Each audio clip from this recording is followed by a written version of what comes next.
जब तक इसका देखना बैन नहीं करेंगे तो इसका बनना भी बैन नहीं होगा। जब हमारे देश ये बोलते हैं कि सेक्सुअल एजुकेशन एक्ट भी नेसेसरी है, क्योंकि एटलीस्ट बच्चे को गुड टच बैड टच की नॉलेज हो। चाइल्ड पोर्नोग्राफी सर्च करते हो या अपने रिसर्च बार में डालते हो तो that can be accessed by the cyber. कोई ये ना समझे कि मैं चुपचाप एक कोने में बैठ के कमरे में देख रहा हूं तो किसी को पता नहीं चल रहा। मद्रास हाई कोर्ट के फैसले को खारिज करते हुए सुप्रीम कोर्ट ने चाइल्ड पोर्नोग्राफी को लेकर सोमवार 23 सितंबर को बड़ा फैसला सुनाया। सुप्रीम कोर्ट ने चाइल्ड पोर्नोग्राफी को लेकर साफ तौर पर कहा कि यह डाउनलोड करना और देखना पॉक्सो और आईटी एक्ट के तहत अपराध है। सुप्रीम कोर्ट ने फैसला सुनाते हुए कहा कि अदालत ने अपने फैसले में गंभीर गलती की है, हम इसे खारिज करते हैं और केस को वापस सेशन कोर्ट भेजते हैं। चाइल्ड पोर्नोग्राफी को लेकर मद्रास हाई कोर्ट ने कहा था कि अगर कोई चाइल्ड पोर्नोग्राफी कंटेंट डाउनलोड करता है और देखता है तो यह अपराध नहीं है जब तक कि मंशा इसे प्रसारित करने की ना हो। नमस्कार, आप देख रहे हैं उत्तर प्रदेश टाइम्स का स्पेशल शो कानून की बात ज्योति यादव के साथ और मैं हूं आपके साथ ज्योति यादव। कोर्ट के इन्हीं फैसलों पर आज हमारे साथ बात करने के लिए स्टूडियो में मौजूद है अधिवक्ता विक्रांत चौधरी। सर, आपका बहुत बहुत स्वागत है हमारे इस खास शो में उत्तर प्रदेश टाइम्स में। सबसे पहले मैं कोर्ट के इस फैसले पर आपका ओपिनियन, आपका टेक जानना चाहूंगी। सुप्रीम कोर्ट ने जो ओपिनियन अपना दिया है ऑन दिस चाइल्ड पोर्नोग्राफी के ऊपर, द ओपिनियन बिल्कुल सही है। बिकॉज अगर जब तक तुम इसका देखना ही बैन नहीं करेंगे, जब तक इसका देखना बैन नहीं करेंगे तो इसका बनना भी बैन नहीं होगा। तो जब देखना ही अपराध है इसका, तो इसका जो मैन्युफैक्चरिंग जो लोग करते हैं, जो इलीगल है, जो कि जिसके लिए बहुत सारे तरीके के कानून भी बना रखे हैं हमारे सरकार ने भी और हमारे लॉज ने भी, हमारी जजमेंट्स में सुप्रीम कोर्ट की और भी बहुत सारी जजमेंट्स हैं जो इसी के ऊपर हैं कि pornography in each and every form तो बैन है ही है। First of all the fact is this कि अगर वो चाइल्ड की है तो that is completely ban. Online देखना भी बैन है आपका, वैसे भी आपकी बैन है, वो डाउनलोडिंग भी उसकी बैन है और पब्लिसाइजिंग तो बैन है ही है। चाइल्ड पोर्नोग्राफी को अगर समझना हो तो आसान परिभाषा इसकी क्या हो सकती है हमारे दर्शकों के लिए, इसको जरा समझें। बिल्कुल लेम, अगर हम इसको बिल्कुल आम आदमी नागरिक की भाषा में अगर बात करते हैं तो पोर्नोग्राफी में कोई भी कंटेंट इन एनी फॉर्म जो भी सेक्सुअली अब्यूजिव हो किसी भी जेंडर ऑफ चाइल्ड को, जो कि 18 साल से नीचे है। ये चाइल्ड पोर्नोग्राफी के अंदर मेल फीमेल वाला कोई डिवीजन नहीं है कि दैट की फीमेल है तो ही है। अगर 18 साल से नीचे है बच्चा, कोई भी हो, चाहे वो रिस्पेक्टिव ऑफ हिज जेंडर, तो उसके लिए ये है। और इसके अंदर सेक्सुअल कंटेंट किसी भी तरीके in any form of touching, अगर कोई इशारा भी करता है तो that is also covered under. इसके तहत बच्चे कैसे जाल में फंसते हैं, इस चीज को जरा समझा। मतलब क्योंकि ये इंडिया में हर तरह से आप कह रहे हैं कि बैन ही है, उसके बावजूद इस तरह के वीडियोस बन रहे हैं, डिस्ट्रीब्यूट हो रहे हैं। ये हमारे समाज के कुछ जो व्यक्ति हैं जिनका मेंटली जो not are in that good form, ठीक है, उनका mentally they are deformed, I can say, मतलब इस तरीके से बोलूंगा उसको। वो लोग, अब बच्चे को कई बार क्या होता है कि बच्चा का ट्रस्ट गेन करना ही सबसे आसान है। अगर तुम किसी बच्चे के ट्रस्ट को गेन करके उसको सेक्सुअली एक्सप्लॉइट करते हो इन एनी मैनर, जो किसी के लिए कोई किस तरीके से यूज करता है, कोई किसी तरीके से, क्योंकि सुप्रीम कोर्ट ने भी जजमेंट्स में अपनी में देयर आर इलस्ट्रेशंस जो सुप्रीम कोर्ट ने कोर्ट भी करी हैं कुछ कुछ। तो दैट इज द फॉर्म कि अगर बच्चे को तुम इंड्यूस करते हो किसी भी मैनर से, ठीक है, कहीं कहीं कुछ लोग अफेयर्स में भी ले जाते हैं इन चीज को बहुत छोटी उम्र के अंदर, जो वेस्टर्नाइजेशन का बैड इफेक्ट है हमारे यहाँ पे, ठीक है। फिर उन वीडियोस को उठा के बच्चों को ब्लैकमेल करके नई नई उनमें भी डाला जाता है। तो ये बहुत अलग अलग तरीके हैं इसके अंदर करते हुए ये, क्योंकि POCSO act, this is the prevention of child from sexual offences, ये एक्ट 2012 में लाई गई थी। और इस एक्ट के तहत जेंडर न्यूट्रल एक्ट है ये। इस एक्ट के तहत जो भी बच्चा 18 साल से नीचे, उसको किसी भी तरीके से आप सेक्सुअली किसी इन एनी फॉर्म, अगर आप सेक्सुअल के there are various forms, penetrative form, अलग अलग सेक्शंस हैं।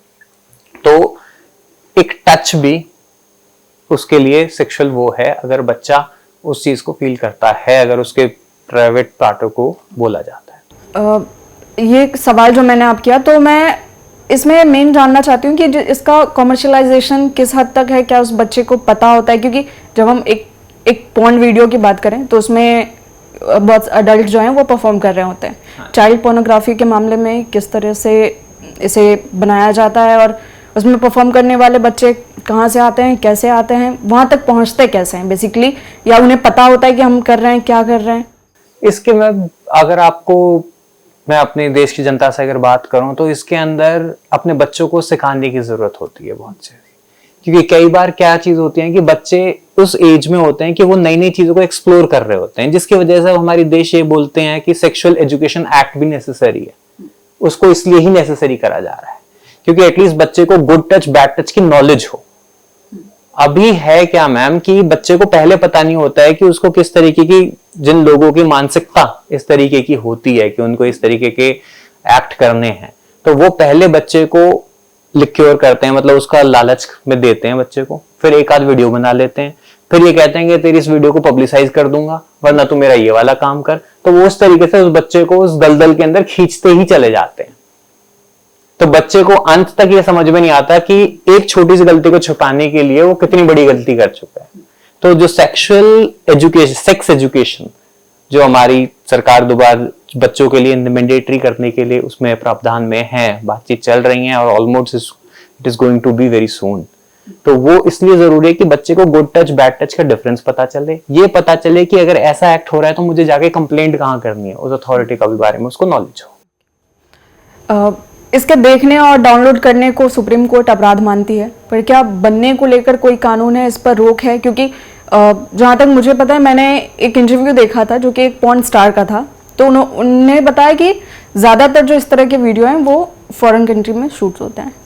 मैडम देखो, हम फॉरेन कंट्री के लॉज की अगर बात करते हैं तो देयर आर थिंग्स कि जैसे हमारे यहाँ पे human trafficking is a crime, foreign के अंदर भी क्या है, human trafficking is crime, but prostitution उन्होंने लीगल कर रखा है। In some countries prostitution is legal, although हमारी कंट्री में प्रोस्टिट्यूशन इज क्राइम।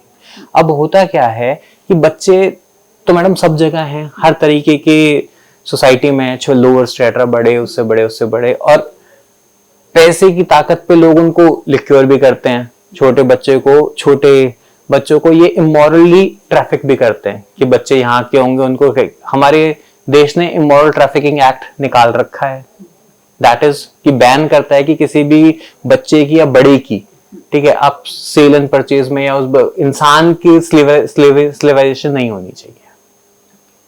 और इसी कानून को लेते हुए, कानून तो बनाना, देखना, पोर्नोग्राफी ऑफ चाइल्ड बनाना, देखना और उसको फैलाना, इन सबको मैम बैन करता है और पॉस्को एक्ट लगती है। और पॉस्को एक्ट बड़ी स्ट्रिक्ट एक्ट है।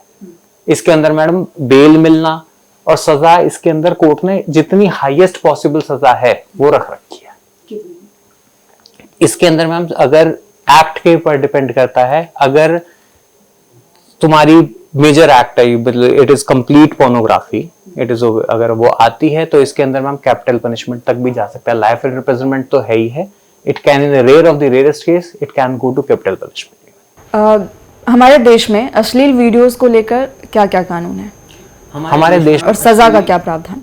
अश्लील वीडियोस को लेते हुए सबसे पहले there is an act on behalf of this कि ये जो पोर्नोग्राफी है और जो ये सारी है, this can not be circulated, this can not be even watched. यहाँ की बहुत सारी साइट्स हैं जो बैन भी कर रखी हैं, हमारे सरकार ने, आईटी एक्ट ने भी वो बैन करवा रखी हैं। वो हमारे यहाँ के वीपीएन पे दे आर नॉट वर्किंग। फिर भी इस कानून को और कड़ा होने की जरूरत है। अगर पोर्नोग्राफी एक्ट की बात करूं कि इसको पब्लिसाइज करने के लिए नॉलेज होना ठीक है, but taking it in the form of entertainment, उसके लिए एक्ट होनी जरूरी है। अच्छा, जब हम इस वीडियो क्रिएशन की बात कर रहे हैं तो, और पोर्नोग्राफी की जब हम बात करते हैं, तो बहुत सारे लोग जो इसे बना रहे हैं, कर रहे हैं, तो उनके पास बचने के क्या क्या चांसेस हैं, क्या क्या उपाय हैं? वो ये क्लेम कर सकते हैं कि हम क्रिएटिविटी कर रहे हैं और ये हमारा राइट है कि हम कुछ भी क्रिएट कर सकते हैं। आपकी बात ठीक है, पर मेजरली इसके अंदर जो छोटा बच्चा होता है, अगर चाइल्ड की बात करें तो 18 साल से बच्चे की कंसेंट की कोई वैल्यू नहीं होती। और अगर इंसान 18 साल से ऊपर है तो उसकी कंसेंट की वैल्यू है। अगर वो इंसान ये कहता है कि मैं अपनी किसी भी एक्ट को करते हुए अपनी वीडियो बनवाना चाहता हूं, the person who is acting in the video, अगर वो कहता है कि मेरी कंसेंट के साथ है ये, मैंने अपनी कंसेंट से बनाई, जैसे आप फॉरेन की बात कर रहे थे, तो फॉरेन में majorly there are consent things. अब वो कंसेंट कैसे ऑब्टेन करी गई है, कंसेंट कैसे ली गई है, उसके लिए भी वो फ्री विल होनी चाहिए, तब तो आप इसको रख सकते हो। बट इसको उसके बाद भी हिंदुस्तान में circulation is ban, which is completely ban. तो जिन साइट्स पे लोग देख रहे हैं, मतलब सिर्फ मैं चाइल्ड पोर्नोग्राफी की यहाँ पे बात नहीं कर रही हूँ, पूरे अगर पॉर्न वीडियो की बात करें तो लोग इंडिया में देख रहे हैं, अगर वो देखना बैन है, डिस्ट्रीब्यूट करना बैन है, तो फिर देखना मैडम होता क्या है कि जैसे मैंने आपको बताया कि वीपीएन पे काफी सारी साइट्स बैन कर रखी हैं इंडिया के अंदर। वीपीएन इज जैसे हर इंसान का एक अपना दिमाग होता है, ऐसे कंप्यूटर के अंदर मैम उसका अपना आईपी एड्रेस होता है, उसका अपना एक वीपीएन होता है। उस वीपीएन को लोग चेंज करते हैं, या उस वीपीएन को कैसे दूसरी कंट्री का कभी आपने देखा होगा डॉजिंग दिखती है कि ये कॉल यहाँ से यहाँ डॉज कर रही है, वो वीपीएन से इस तरीके से चेंज करते हैं। तो वो इंडिया में जो सीट्स है बैन है, वीपीएन चेंज करने के बाद तो लोग इनको एक्सेस करते हैं। अब आती है बात डाउनलोड करनी और सर्कुलेट करनी। इसके अंदर मैम डाउनलोडिंग अगर आपके पास है और आपके फोन में पकड़ी जाती है या कोई भी वो होता है, और एक्ट किस तरीके का है वो उसके ऊपर डिपेंड करती है। क्योंकि पोर्नोग्राफी की अगर बात करी जाए तो इतने सेडिस्ट लोग हैं कि ब्रूटल है, थिंग्स वे go into very brutal manners, तो वो तो कंप्लीटली हर तरीके से बैन है ही है। वो तो वीडियो रखना अपने फोन में भी और उसको किसी को देना, दैट इज बैन।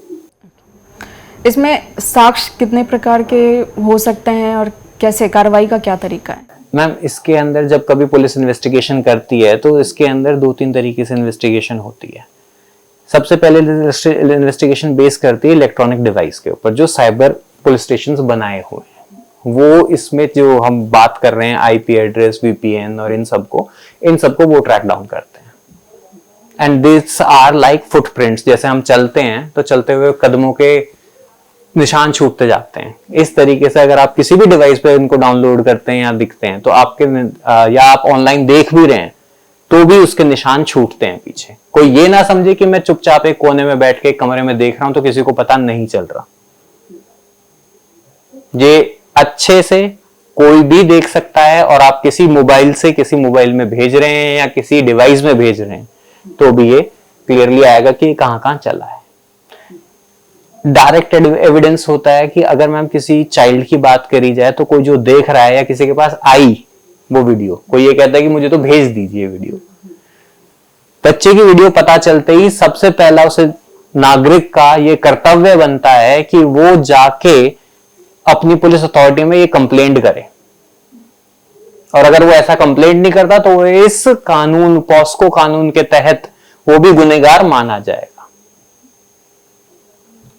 और जो अडल्ट वीडियो की बात आती है, अगर अडल्ट वीडियोस की बात करी जाए तो अडल्ट वीडियोस के अंदर भी ये ना समझें कि कोई नहीं पकड़ सकता। अगर there are crimes and there are such videos की जो किसी की कंसेंट से नहीं है और वो फैलाई जा रही हैं, तो उन वीडियोस के लिए आप अगर उन वीडियो को रखते हो या देखते हो तो आप गुनहगार माने जाओगे। रेप की जितनी भी घटनाएं हो रही है उनमें इस तरह के वीडियोस का आप कितना हिस्सा मानते हैं कि इस तरह के वीडियोस देखकर लोग अफेक्ट हो रहे हैं और उस वजह से फिर वो समाज में इस तरह की घटनाओं को अंजाम दे रहे हैं? मैडम हो क्या रहा है हमारे समाज के अंदर, जिस तरीके से education is not flourishing in that level. हमारी इंडिया के अंदर जो लिटरेसी रेट है वो उस लेवल पे जा नहीं रहा। बट ये जो एक्सेस हो गया है, इंटरनेट का एक्सेस है हर किसी के पास, फिर आदमी अपने मन से जो कुछ डालता है वो कुछ निकल के आता है, डालते कुछ है कुछ आता है, फिर वो नॉलेज हर फॉर्म में नॉलेज ग्रैब कर रहे हैं। अब वो नॉलेज गलत तरीके में ग्रैब हो रही है तो उस चीज से ही इफेक्ट्स आ रहे हैं। होता क्या था पहले जमाने में जब इंटरनेट इतना तेज नहीं था तो ये सारी चीजें थोड़ी स्लो थी। आपको ना रेप रेट्स इतने हाई थे, ना कोई पोर्नोग्राफी होती थी। फर्क क्या हो गया, जिस तरीके से हम डेवलप हो रहे हैं उस तरीके से ये चीज भी साथ साथ उतनी ही इवॉल्व होती जा रही है, अलग अलग मैनर्स में, अलग अलग तरीके से। इस सारी को कर्टेल करने के लिए कानून तो बहुत ला रखे हैं हमारे उसने कि कानून है, बट उन कानून को सही से इंप्लीमेंट नहीं हो पा रहे हो। उनकी इंप्लीमेंटेशन पे कभी कुछ अड़चन है, कहीं कुछ अड़चन है।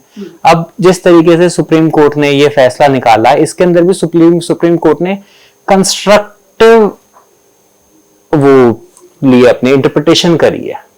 अब कंस्ट्रक्टिव इंटरप्रिटेशन करने से तब ये जो सेक्शन 15 ऑफ पॉस्को एक्ट के अंदर इसको कवर करा गया कि भैया ऑनलाइन देखना भी क्राइम है, बट डायरेक्ट नहीं है। डायरेक्ट एक्ट के अंदर ये शब्द ऐसे नहीं है। अगर डायरेक्ट इस तरीके से शब्द हो तो वो बहुत अच्छा हो जाएगा हर चीज के लिए कि क्लियर चीजें समझ में आएंगी। हमें इतनी लंबी लड़ाई नहीं लड़नी पड़ेगी कि पहले हम डिस्ट्रिक्ट कोर्ट में लड़ें, फिर हम हाई कोर्ट में लड़ें, फिर हम सुप्रीम कोर्ट में लड़ें, तब जाके एक बात हमारे क्लियरली आती है समझ में। आपने कहा कि कोई भी अगर फोन में देख रहा है तो पता चल रहा है, अगर आप डाउनलोड कर रहे हैं, आप किसी को शेयर कर रहे हैं तो सब पता चल रहा है और आप पर कार्रवाई होगी। पर ये तो सभी लोग कर रहे हैं, और कार्रवाई कितने लोगों पर हो रही है?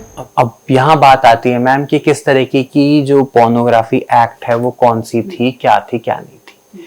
हमारे यहाँ पे आपको अच्छे से पता होगा कि क्रिमिनल केस को मोशन में सेट करने के लिए एक कंप्लेंट होनी बहुत जरूरी है। जब तक कंप्लेंट नहीं होगी किसी चीज की तो उसके ऊपर कोई इन्वेस्टिगेशन ही नहीं होगी। नहीं, मतलब फॉर एग्जाम्पल मैं देख रही हूँ तो मैं अपनी कंप्लेंट तो खुद नहीं करूंगी कि मैं देख रही हूँ मेरे फोन में है। अब इसका क्या है कि मान लो आप देख रहे हो, अब आप ऑनलाइन कौन सी वीडियो देख रहे हो, कहां से देख रहे हो, डिपेंड करता है। अगर आप ऑनलाइन चाइल्ड पोर्नोग्राफी सर्च करते हो या अपने रिसर्च बार में डालते हो तो that can be accessed by the cyber crime, that can be find out by the cyber crime. उसको ढूंढ सकता है कि भाई हाँ इस ये वाला जो वर्ड्स हैं ये सर्च करे गए हैं, कहां कहां कैसे कैसे सर्च करे हैं, तो they can even get down to the location कि बंदा किस लोकेशन पे था, वहां तक। पर इस चीज को स्टार्ट करने के लिए कि भाई बिल्कुल ही बैन कर दिया जाए तो ये है कि जो वर्ड्स हैं टिपिकल की ये साइट हो गई या ये वर्ड्स हो गए या ये जगह है जहां से आ रही है, उनको हमारी सरकार को बैन करना पड़ेगा।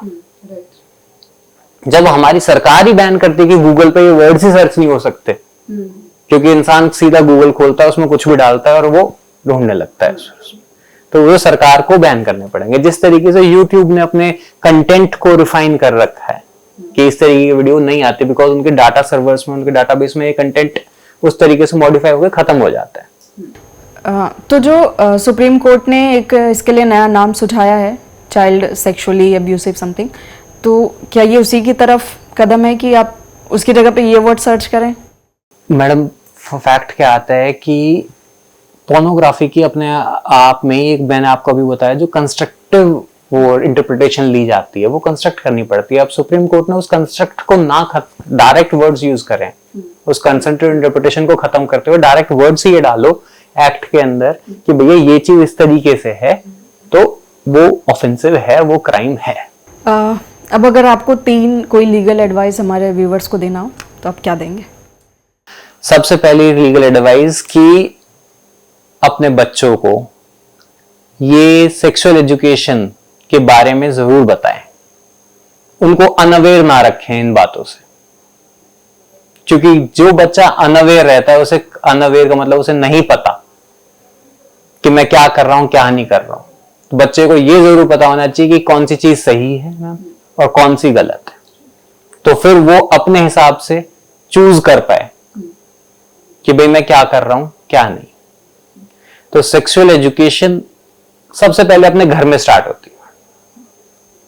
अपने बच्चे को good touch, bad touch, what is good to search, बच्चा क्या देख रहा है इंटरनेट पे, क्योंकि मैम आजकल बहुत छोटी उम्र के अंदर फोन दे देते हैं कि चुप बैठ के खाना खा लेगा, बट फिर वो बच्चे जैसे जैसे बड़े होते हैं, क्योंकि मैम 5 साल तक बच्चे की ग्रास्पिंग पावर बड़े इंसान से बहुत तेज होती है, वो हर चीज चलानी अच्छे से सीख जाता है, डालनी भी सीख जाता है, फिर वो थोड़ा और बड़ा होगा, फिर उसकी मेंटल हेल्थ पे इफेक्ट आना स्टार्ट हो जाता है इस कंटेंट का जो वो ऑब्जर्व करता आ रहा था पिछले 3, 4, 5 साल के अंदर।